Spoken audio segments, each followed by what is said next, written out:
years we've been focused on fighting without for a moment considering what we could do if we stood together. Growing up in the Covey and sharing our music with anyone that would listen, I learned early on that when it comes to true harmony, every voice needs to stand, capital and district alike. I've sung a song of love and dreams in the markets of District 12, in forest trails where the trees become the audience, and in the quiet corners where the most unfortunate whisper a desperate song. But even that beauty pales in comparison to the chorus of a unified people. The capital has its melody, the districts have their rhythm, but I hope that one day we will make music as one. For too long have fear and power drowned out the chorus of the people. Too long have the ones in hiding been told to stay silent while others decide their fate. Looking around me, I've come to learn that every sound matters. Every soul has a note to sing, and every heart can beat in time of hope. I do not believe in silence. I believe in singing for those who can, standing for those who have fallen, and making connections stronger than the invisible wall that keeps us apart. I may be young, but I have a hope that is big enough for all of Panama. For when we choose understanding over judgment and unity over division, the music in Panama can finally rise as one song of peace. It's a common belief that the capital and the districts are worlds apart. The capital sees the districts as scum, and the districts see the capital as cruelty. Though we often don't see things eye to eye, we're more similar than we think. We wake up with the same sun, we dream under the same moon, and we hold on to the same hope for tomorrow. We have gone too long letting our own stereotypes divide us. Panama should be a nation where every citizen, every person, helps it breathe and grow.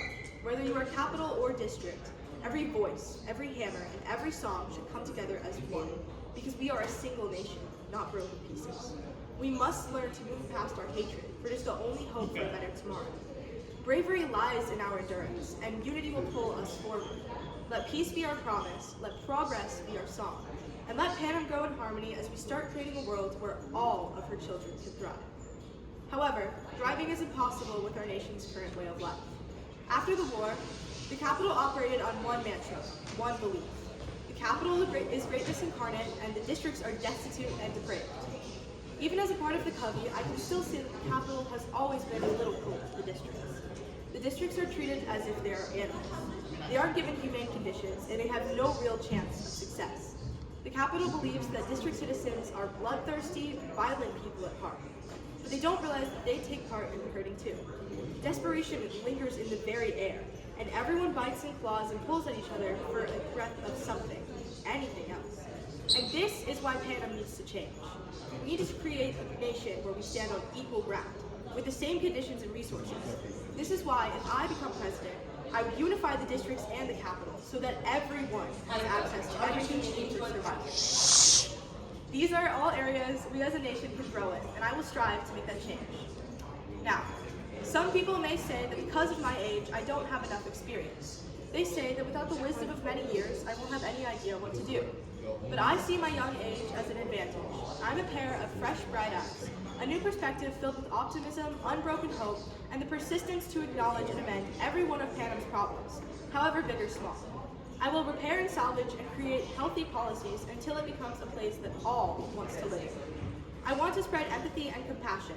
I want to turn Panama not into a place where people live, but a place that lives for the people. And the only way to do this is with a fresh perspective. Therefore, I believe that one day, all of Panama's voices will ring out in harmony. That one day we will stand together as one. But to do this, we need to lead with a hand offering a hug, not an iron fist. I've seen the worst of Panama. I've seen a warm, friendly area filled with music turn into a place dripping with blood and alcohol. Seen my cousins suffering and loss get turned into entertainment. Seen people get hanged for a dream of justice. I've seen the worst of Panama, the injustices, sins, discord, and struggles.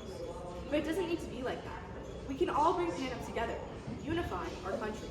We want peace for the public, peace for the people, peace for Panama. Those hanged died for a dream of unity. Their last breaths were spent whispering a song of love and loss and peace. So what do I want every one of you to do?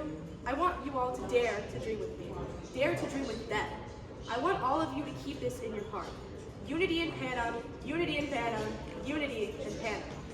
Dream of it for me. Dream of a Panama in harmony. Thank you, and may God continue to bless the great nation of Panama.